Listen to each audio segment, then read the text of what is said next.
Juízes capítulo 2, versículo 7. Olha o que diz o versículo 7. E serviu o povo ao Senhor,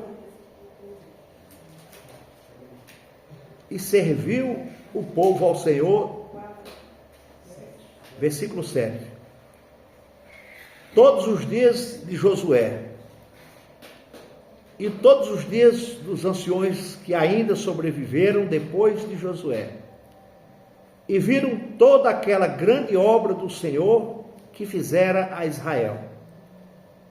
Faleceu, porém, Josué, filho de Num, servo do Senhor, com a idade de 110 anos, e sepultaram-no no termo da sua herança, em Timnate-Heres, no monte de Efraim, para o norte do monte de Gaás.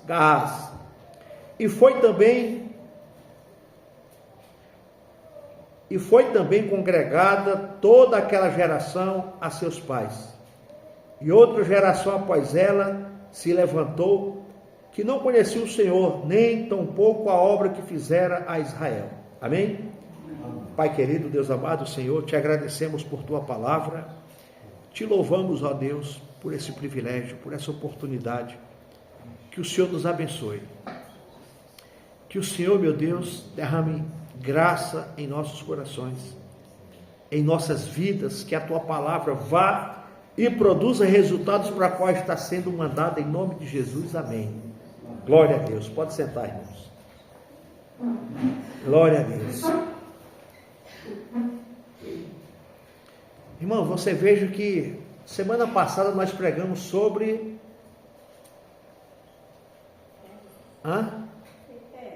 Não. Mas foi o Antigo Testamento também. Foi Jonas, não. Jesus. Amós. Foi Amós. Falamos sobre Amós. Não, preguei. Amós foi na quinta-feira. Desculpa, foi Efésios mesmo. Não, foi Efésios, né? Não sei. Bom, Amós eu preguei na quinta-feira, né? Retrasada. E nós vimos lá, aprendemos lá que aquela geração também, irmãos, como esse povo era rebelde,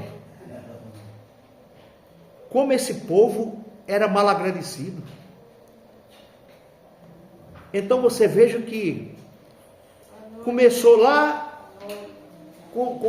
se você for ver a história de Moisés, Moisés libertou o povo saiu da terra do Egito. Quando chegou, atravessou o Mar Vermelho, o povo começou a murmurar, começou a criticar, começou isso e aquilo, murmurando. Aí, entrou Josué, depois de Moisés, veio Josué. Aí você veja que o povo continua a mesma coisa, irmãos. Primeiro lá em Moisés ficou 40 dias e 40 noites no monte, conversando com Deus preparando as tábuas da lei. Esse homem demorou. Fizeram o quê? Um bezerro de ouro. Contra Deus. E olha que Deus cuidou desse povo, cuidava desse povo, dia após dia, cuidando. Eles não trabalhavam, eles não tinham tempo para trabalhar, porque eles estavam viajando, caminhando em direção a Canaã. Mas Deus preparava o alimento, a Bíblia diz que a roupa não estragava, o sapato não estragava, mas eles murmurando, querendo voltar para o Egito, querendo voltar para os chicotes, querendo voltar para a humilhação. Aí você veja, Moisés morreu. Quem assume? Josué. E nós estamos vendo aqui que esse povo se rebelaram também contra Josué. Mas aonde eu quero me deter um pouquinho é no versículo 10.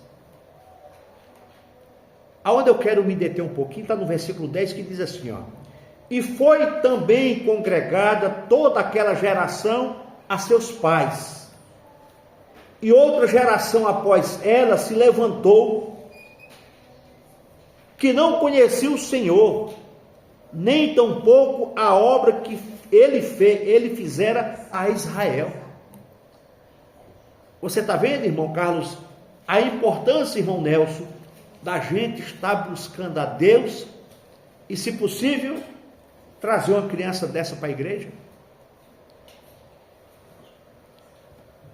Você viu os feitos que Deus usou a vida de Moisés. Você viu os feitos que Deus usou a vida de Josué.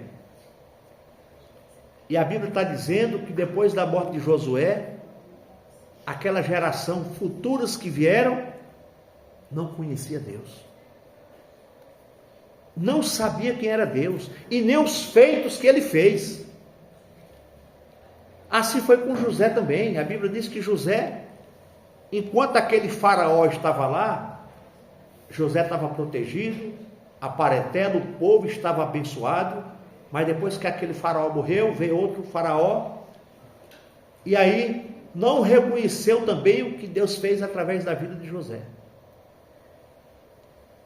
E assim, irmãos, vai passando. E as pessoas cada vez mais mal agradecidas, rebelde.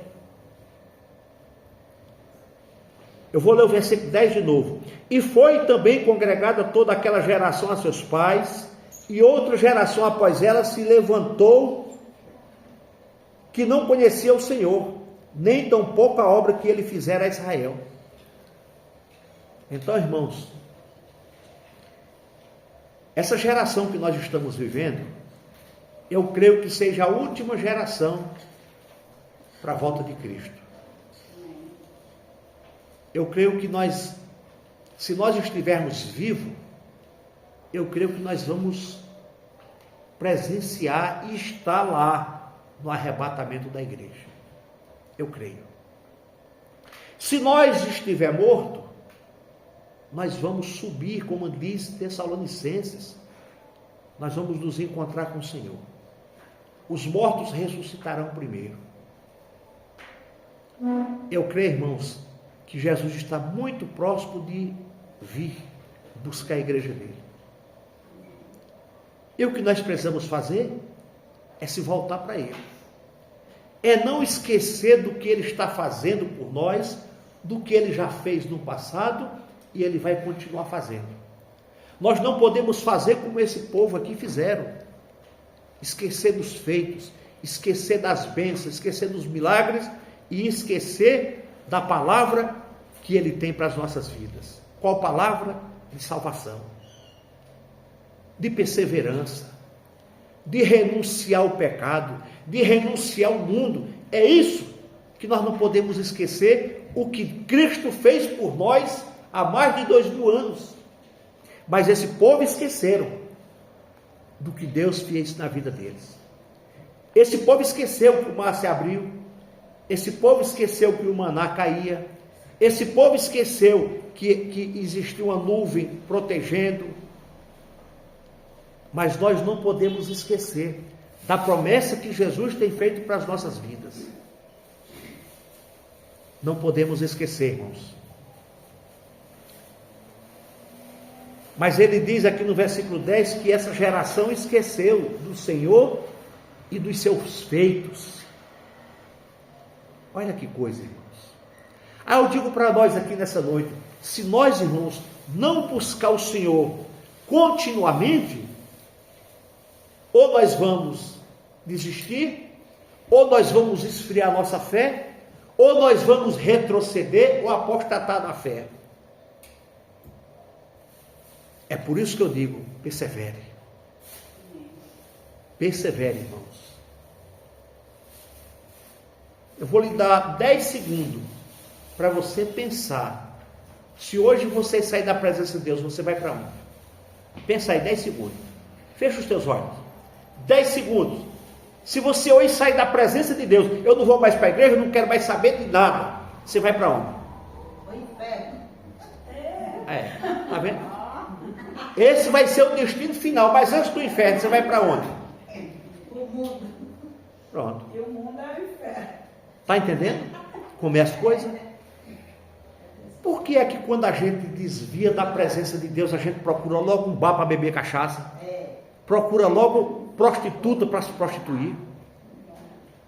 Só quer buscar logo as novinhas para namorar? Os velhos acabam de morrer, só que as velhas, as novinhas. Você está entendendo? É isso que o mundo oferece. Só que aí, meu irmão, é um calabouço, é um buraco que não tem fim, que quando você morrer, você vai direto para o lugar que o Francisco Neto falou. Mas é isso, irmão, os irmãos Nelson, que o diabo quer ele quer que nós façamos. É isso que Satanás quer que nós façamos. Pare de desvio. Mas nós temos que perseverar.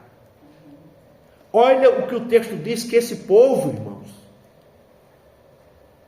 não soube mais que era Deus.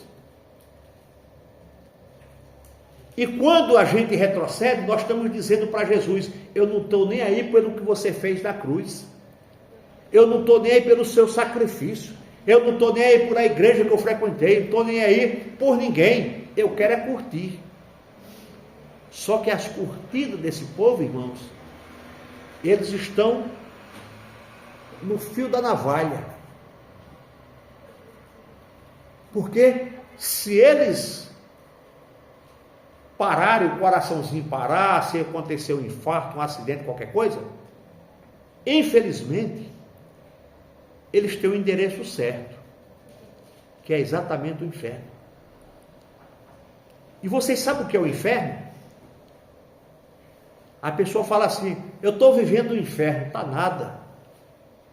Inferno é lugar de tormento, é lugar de choro, de pranto, de dor, é lugar de gritos, é lugar de choro, é lugar de rasgar a carne, de tanto tormento que é. E lá no inferno você vai lembrar dos tempos que você congregava. Lá no inferno você vai lembrar dos tempos que o pastor te orientava. Lá no inferno você vai lembrar dos momentos que o pastor falou: põe tua vida em ordem, persevera até o fim. E lá você vai dizer: eu podia ter dado atenção, dado ouvido, eu podia ter recebido aquele convite como um alerta para a minha vida. Me perdoa. Não tem mais perdão. É um lugar de tormento. É por isso, amada igreja, que nós não podemos desviar nem 1 milímetro da nossa vida daqui para frente com Cristo. Nós não podemos desviar mais nem um pouquinho só. Mas quando o texto diz que esse povo se esqueceram de Deus e dos seus feitos, está dizendo: quem é Deus? Para que eu quero Deus? É a mesma coisa de quem vira as costas para Jesus nessa nossa era. Aquela pessoa que perseverou, estava na igreja, perseverou, tal, que desiste. Em outras palavras, estou nem aí para Cristo. É assim que funciona, irmãos. E infelizmente o destino dessas pessoas não vai ser nada bom. E aí o diabo começa a entrar na mente, a entrar no coração, aí começa a entrar na droga, na prostituição, no roubo, nos assaltos. Aí daqui a pouco o que é que vem? Uma bala, um tiroteio, né? Polícia pega, polícia mata, ou a pessoa, acontece qualquer coisa por aí, vai para a cadeia, vai preso, pega uma doença na cadeia, uma tuberculose, sei lá, qualquer coisa, e a vida da pessoa foi embora, por causa que desistiu. A apostasia entrou no coração. É por isso, irmãos, não faça como a irmã da Edileuza: ah não, eu só gosto de igreja cheia, igreja com pouca gente eu não quero ir. É porque não conheceu o evangelho ainda. Porque se ela realmente conhecesse o evangelho, ela não usava essa palavra. Ela ia falar o quê? Glória a Deus, meu irmão. É um povo que vai morar no céu. É um povo que estão perseverando. E quando a Bíblia diz, o Novo Testamento, Sheilota, fala assim: a igreja se reunia nas casas. Você acha que as casas daquele tempo eram grandes? Para a igreja se reunir nas casas, eram poucas pessoas que estavam ali congregando. Eram poucos irmãos que estavam ali, como diz Atos dos Apóstolos, todos os dias do tempo das casas e no partir do pão. eram grupos pequenos, mas de pessoas que perseveravam na doutrina dos apóstolos, na palavra de Cristo. Isso é ser igreja, irmão.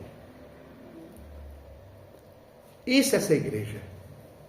É você sair daqui com a consciência que realmente o teu nome está escrito no livro da vida. É você sair daqui sabendo que o Senhor Jesus Cristo está guiando os teus passos, e você sair daqui sabendo que lá fora tem aflições, lá fora tem lutas, lá fora tem desemprego, lá fora tem doença, lá fora tem todo tipo de coisa, e nós vamos enfrentar isso daqui a pouco quando nós sair daqui. Que você pode chegar na sua casa, receber uma má notícia. Vai deixar de ser crente por causa disso? Não. Perseverar. Orar pelos seus filhos, orar pela tua família, para que Deus toque no coração, para que eles também se rendam a Cristo. Porque nós passamos por momentos difíceis. Todos nós. A igreja, desde o primeiro século, ela vem passando por momentos difíceis. Não é diferente agora. Mas a Bíblia está dizendo aqui que essa geração que veio depois de Josué, da morte de Josué, não conheceram Deus e nem os seus feitos. E essa geração que nós estamos aqui no século 21, muitos garotinhos na idade do Heitor, não vai saber quem é Jesus, se os pais não trouxerem. Se você não trouxer os seus netos para a igreja, os seus filhos para a igreja, os seus filhos não vão saber quem é Cristo. Não vai ter essa informação quem é Jesus.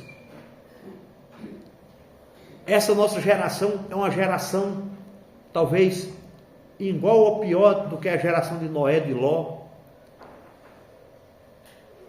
Porque hoje, irmãos, olha, nós temos aqui, ó, a coleção completa da palavra de Deus. E nós não damos atenção nem ouvido para ela, nem praticamos ela.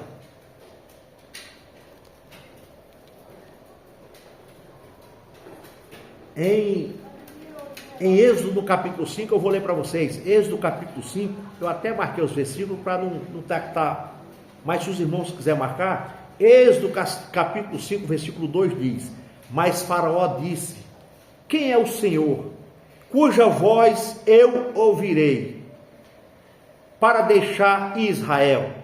Não conheço o Senhor, nem tampouco deixarei ir Israel.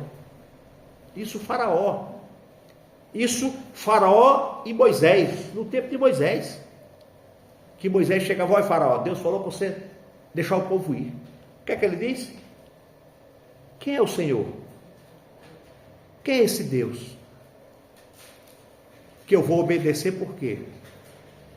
Hoje o mundo fala isso. Quando a pessoa se afasta de Cristo, ele está dizendo a mesma coisa. Quem é Jesus? Se afastou, irmão, da bênção, se afastou da luz, da esperança, da vida eterna, da ressurreição em Cristo. Se afastou, irmãos. Então Faraó não conhecia Deus, mas Moisés conhecia Deus.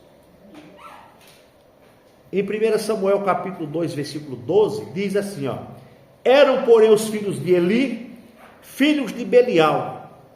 O que é Belial? Quem era o Belial? Filho de Belial. Você já viu essa expressão quando alguém fala assim: eita, filho de Belial? Quer dizer filho de demônio.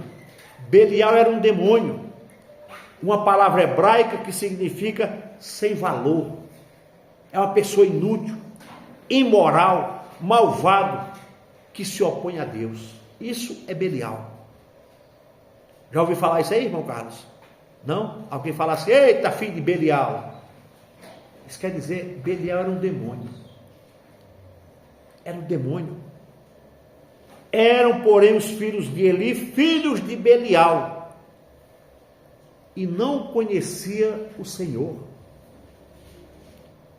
Está entendendo? Era filho de Eli, o sacerdote, o homem que cuidava do templo, o homem que cuidava da igreja de Jesus. Eu vou usar a igreja, mas era o templo. Era um homem bem quisto, bem visto e respeitado, mas deixou seus filhos bagunçados. É por isso que a Bíblia é que fala que era filhos de Belial. É a Bíblia que fala. Se você for lá em Samuel, 1 Samuel capítulo 2, versículo 12, você vai ver a Bíblia dizendo exatamente assim, ó: eram, porém, os filhos de Eli, filhos de Belial, e não conheciam o Senhor. Que é exatamente nesse texto aqui, nesse contexto, que Samuel, o Samuelzinho pequeno, era do tamanho de Heitor, Eli deitado, e Samuel também deitado. Aí vem a voz de noite: Samuel. Aí ele se levantou, chegou lá e disse: pois não, senhor? Não foi eu não que chamei você não, vai dormir. Lá vai Samuel deitado de novo, pequenininho. Samuel levantou, foi lá de novo: oi, meu senhor, pode falar. Não foi eu não que falei com você, vai dormir. Samuel. Aí ele estocou. Quando ele fala outra vez, você fala: eis-me aqui. Samuel, eis-me aqui, Senhor. Aí Deus usou o pequeno Samuel para falar para os filhos, para Eli: Deus vai matar teus filhos e vai matar você também, porque os teus filhos são filhos de Belial e você deixa os teus filhos bagunçados dentro do templo. Está vendo como é as coisas, irmãos? Que de Deus não se escapa não, irmãos. Não tente brincar com Deus. E assim aconteceu. E assim aconteceu. Aí, Gálatas capítulo 4, versículo 8, diz assim, ó: mas quando não conheceis a Deus, servis aos que por natureza não são deuses. Isso Paulo falando para os Gálatas. Paulo dizendo a essa igreja de Gálatas: mas quando não conheceis a Deus, servis aos que por natureza são deuses. Em outras palavras, quando a gente não conhece a Deus, ou quando nós não conhecíamos a Deus, nós já estávamos servindo a outros deuses. Quantas vezes eu errei na vida? Quantas vezes você errou na vida? Quantas vezes nós erramos nessa vida sem conhecer Cristo, sem conhecer Deus? Porque quando nós não conhecemos a Deus, nós só fazemos burrada. É por isso que Paulo está dizendo aqui: mas quando não conheceis a Deus, servis aos que por natureza são deuses, com letra minúscula. Quantas vezes nós servimos a outros deuses? Quantas vezes, irmãos, eu não rezei o terço várias vezes? Quantas vezes eu não ia adorar um ídolo, um santo, um padroeiro, tinha como devoção, como devoto, andava na carteira, tinha aquilo como algo que era bom para a minha vida. Talvez hoje nós não temos isso na nossa carteira, nem temos isso na parede pendurado, nem temos isso numa mesa em nossa casa, mas talvez você tenha um jogador, talvez você tenha um cantor, talvez você tenha um ator, talvez você tenha qualquer coisa nesse sentido. Isso também se torna deuses na nossa vida. Isso também se torna ídolos na nossa vida. É diferente de você ter uma pessoa que você admira e ter uma pessoa que você idolatra. Tem uma pessoa que você admira a pessoa, a mulher, o homem, pela vida que ele tem, pelo exemplo, pela a história dele. Você admirar a pessoa: poxa vida, eu admiro fulano pela história, a perseverança da pessoa. Agora, você idolatrar a pessoa é diferente. Aquele político de estimação, aquele jogador de estimação, aquele ator, aquele galã de novela, é isso, irmãos, que nós não podemos colocar no nosso coração, tá? Aí lá em 1 Tessalonicenses, no capítulo 4, versículo do 2 ao 5, eu vou lá que eu não marquei essa não. 1 Tessalonicenses, capítulo 4, do versículo 2 ao 5, nós estamos dentro do contexto que nós começamos. Em quem não conhece é o Senhor, tá? Não é isso que o versículo 10 lá de Juízes está falando? Que aquela geração não conhecia mais Deus? Que aquela geração não lembra mais do que Deus fez? Então nós estamos em 1 Tessalonicenses capítulo 4, versículo 2 ao 5, estamos exatamente falando sobre isso. O que Paulo está dizendo para nós? E aqui nós estamos agora no Novo Testamento. 1 Tessalonicenses capítulo 4, versículo 2 e 5 diz: porque vós bem sabeis que mandamento vos temos dado pelo Senhor Jesus. Paulo dizendo para a igreja. Nós temos dado um mandamento para a igreja. Porque esta é a vontade de Deus, a vossa santificação. Paulo está dizendo, a vontade que Deus tem para nossas vidas, irmã Ivone, é que nós sejamos santos. Mas não é aquele santo de parede. É viver em santificação. É procurar desviar. É procurar se afastar. É procurar viver uma vida diferente que nós vivíamos. Uma vida que agrada a Deus. Versículo 3, parte B diz, que vos abstenhais da fornicação. Tá? Eu vou ler o 3 de novo. Porque esta é a vontade de Deus, a vossa santificação, que vos abstenhais da fornicação. Quem sabe o que é fornicação?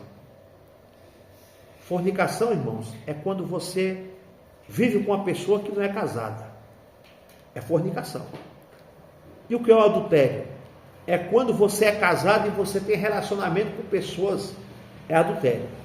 Ao versículo 4 diz, que cada um de vós saiba possuir o seu vaso em santificação e honra. Está vendo? Qual vaso? Não é aquele vaso de planta que tem ali na calçada, não, Francisco. O vaso é nós. O vaso é o nosso corpo. O vaso é a nossa vida. É por isso que Paulo está dizendo no versículo 4, que cada um de vocês, de nós que aqui estamos, saiba possuir o seu vaso em santificação e honra. Vou pegar o exemplo da Francidete. A Francidete pegar um jarro bem bonito lá, um vaso de flores, e ela fala assim, ó Francis, esse vaso eu vou colocar aqui no meio da sala, que ele é muito bonito. Então ela está cuidando daquele vaso. Ela está cuidando daquela planta.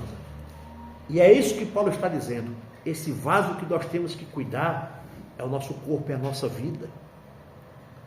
Aquele vaso que você rega, que você molha para não murchar, esse vaso é a nossa vida. Como é que nós não murchamos? Como é que nós não morremos? Quando lemos a palavra diariamente, quando oramos constantemente, quando buscamos a Deus o tempo todo. Aquele vaso, Francisco, que você tem lá do pé da parede, ele vai ficar sempre bonito, vistoso. Todo mundo que entra fala assim, poxa, Francinete, que vaso bonito. Né? A pessoa às vezes não fala nem que planta bonita, fala que vaso bonito. É igual esse vaso aqui, ó. É um vaso bonito. Tá? Por quê? Porque o que está dentro do vaso é o que Deus quer. O que destaca o vaso é as flores. O que destaca a nossa vida é a nossa santificação e nossa honra que nós temos ao Senhor Jesus Cristo. É isso, irmãos, que destaca o vaso. Se esse vaso estivesse aqui sem as flores, você ia falar assim, poxa vida, está faltando alguma coisa. Está faltando alguma coisa. Então é isso, irmãos, que Paulo está dizendo. Aí o versículo 5, o que é que ele diz? Deixa eu ler o 4 e o 5 para a gente entender o contexto. O versículo 4. Que cada um de vocês saiba possuir o seu vaso em santificação e honra, não na paixão da concupiscência, como os gentios, que não conhecem a Deus. Está vendo? Olha o que ele fala no versículo 4 e versículo 5. Sobre santificação e honra. Sobre andar com dignidade. Não na paixão da concupiscência, o desejo ardente da carne, o desejo que o mundo tem, o desejo que as pessoas têm sobre a droga, sobre o sexo, sobre a bebida, sobre a pornografia, sobre tudo isso. É isso que Paulo está dizendo aqui no versículo 5. Não na paixão da concupiscência como os gentios, que não conhecem a Deus. Amém? Você está vendo a palavra que Deus está nos dando hoje, irmãos? Uma palavra assim para a gente refletir. Uma palavra assim para a gente pensar direitinho. Porque Deus está dizendo que nós não devemos fazer como o mundo faz. Porque o mundo não conhece a Deus. Você acha que se o mundo conhecesse a Deus, viviam em pé de guerra? Viviam nessas brigas que a gente vê direto por aí? As pessoas hoje você convida para vir para a igreja, não querem. Você chama um parente seu, um filho, não vem.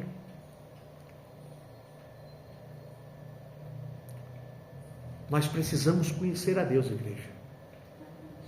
Nós precisamos ter intimidade com esse Deus maravilhoso que nós temos. Amém? Aí na segunda carta aos Tessalonicenses, no capítulo 1, segunda carta, capítulo 1, versículo 8 e 9, olha o que é que ele diz. Nós estamos no contexto de Juízes. Segunda Tessalonicenses, capítulo 1, versículo 8 e 9, ele diz aqui, ó.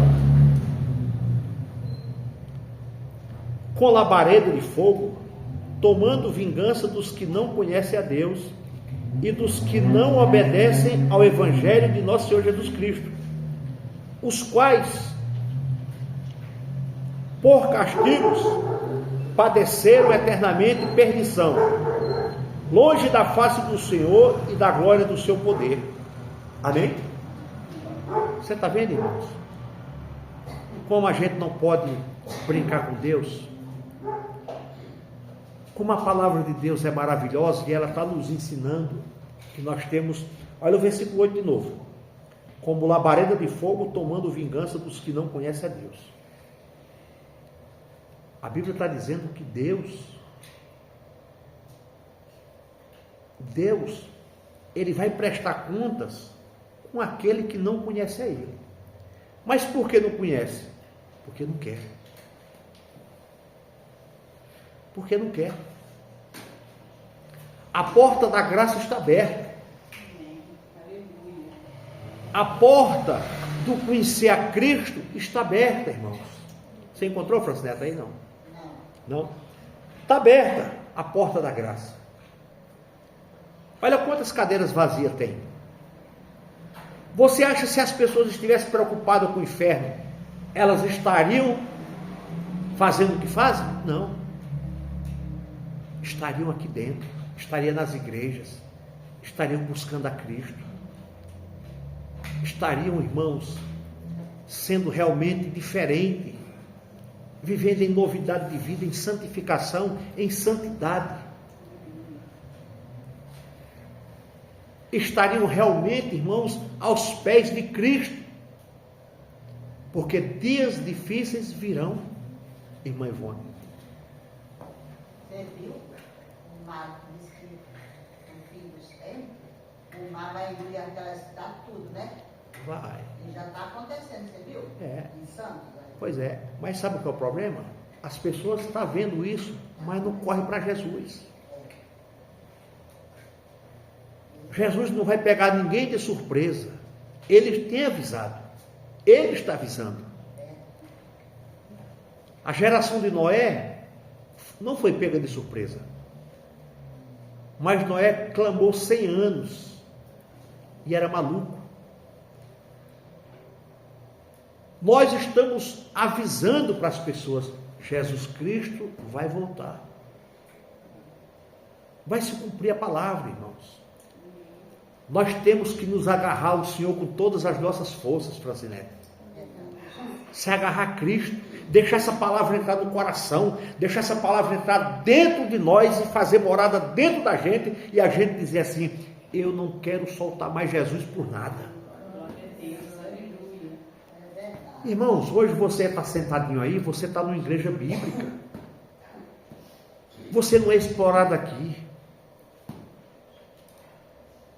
Você entra, você sai alimentado. Aqui você não é explorado. O nosso compromisso é com o reino de Deus. Você nunca vai ver alguém explorar a fé de ninguém aqui.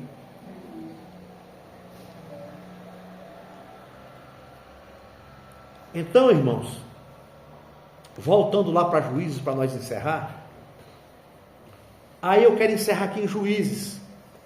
Aí nós vimos que o versículo 10 de Juízes diz que aquela geração depois da morte de Josué esqueceu de Deus, esqueceu do Senhor e de tudo que ele fez.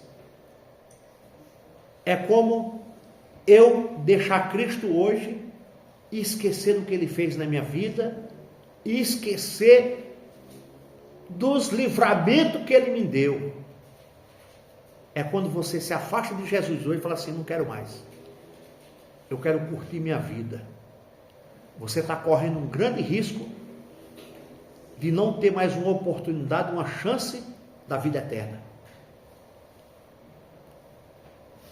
Você está correndo um grande risco de não retornar mais. Você não tem mais força, você não tem mais essa oportunidade.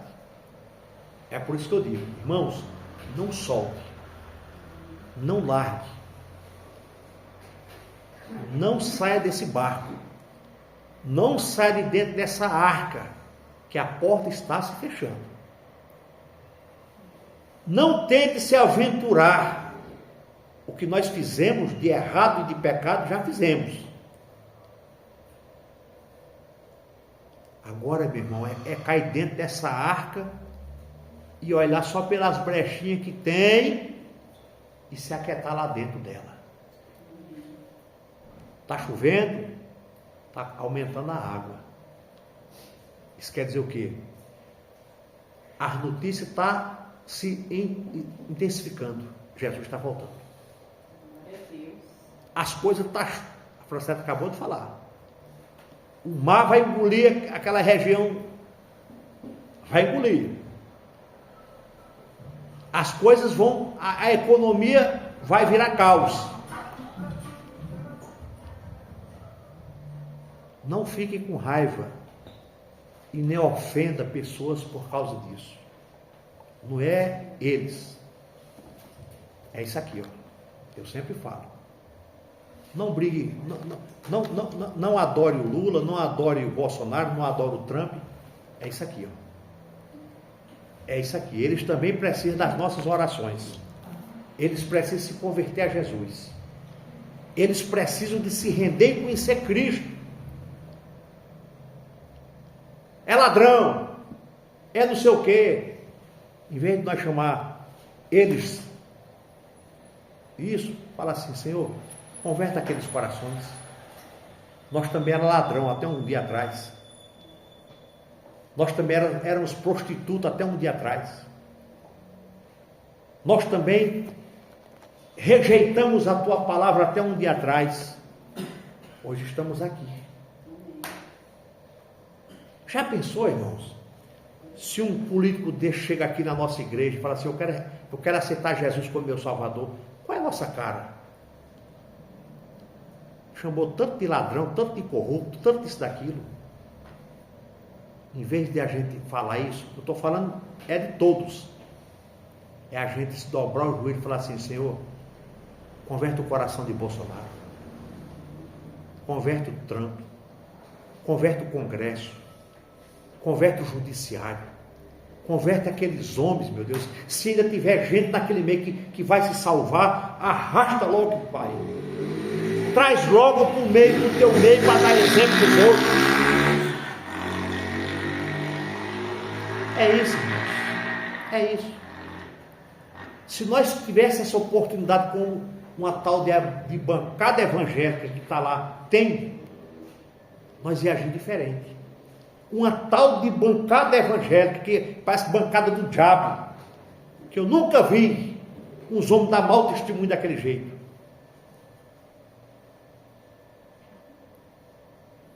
Nós temos que fazer diferença. Em nome de Cristo Jesus.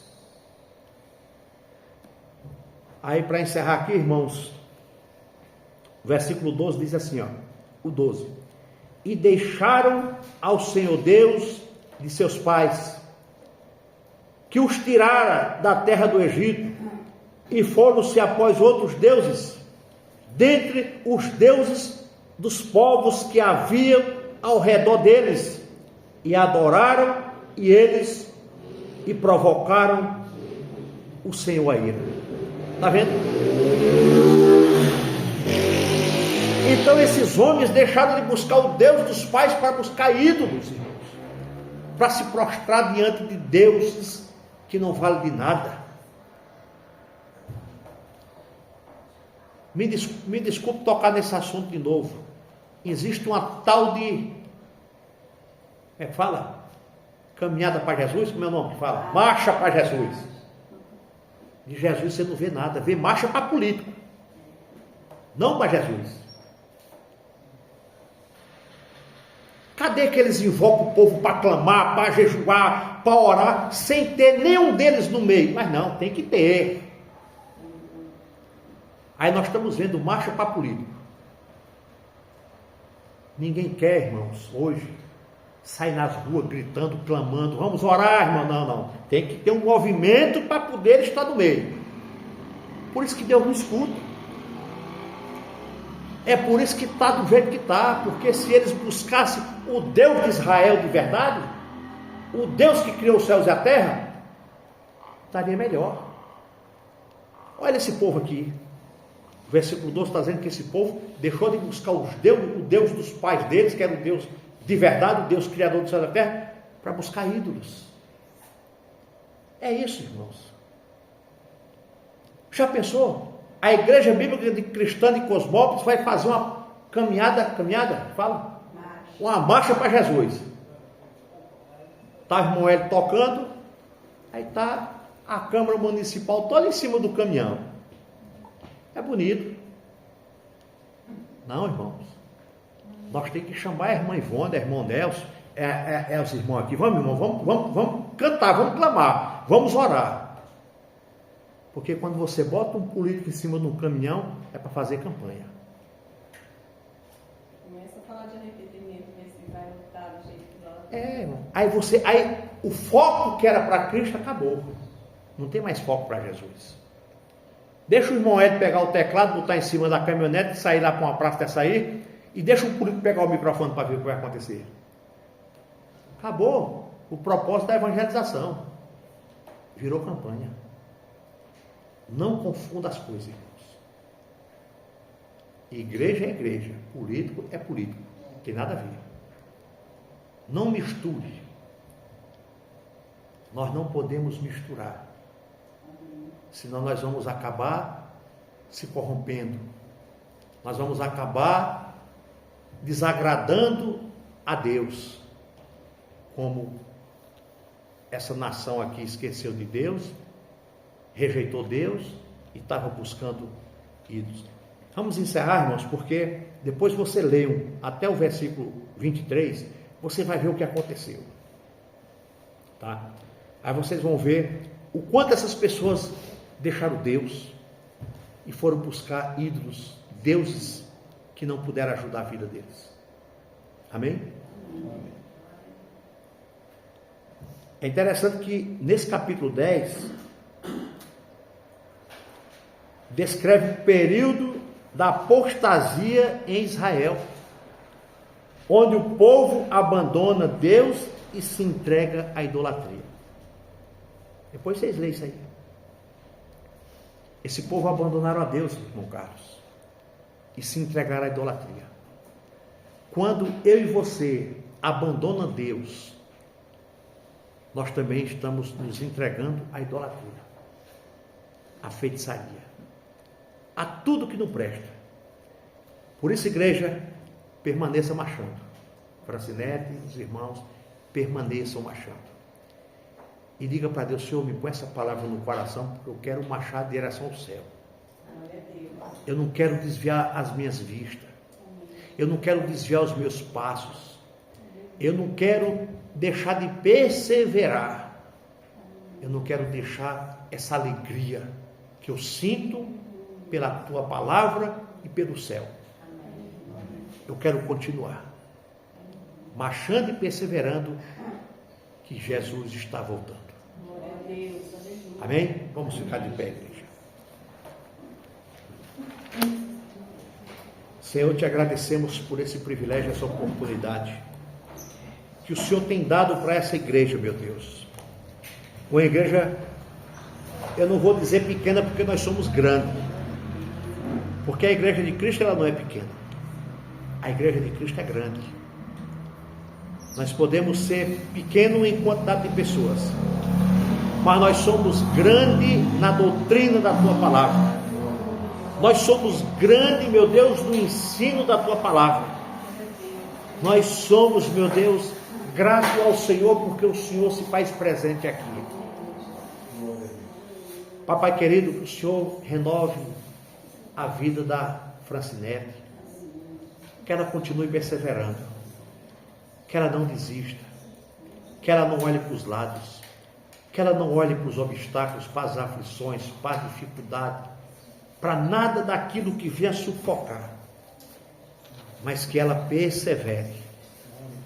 E aqui nós estamos vendo irmãos, meu Deus, que saem de Mojimirim, todo sábado está aqui, perseverando, pegando estrada escura, estrada esburacada, estrada perigosa,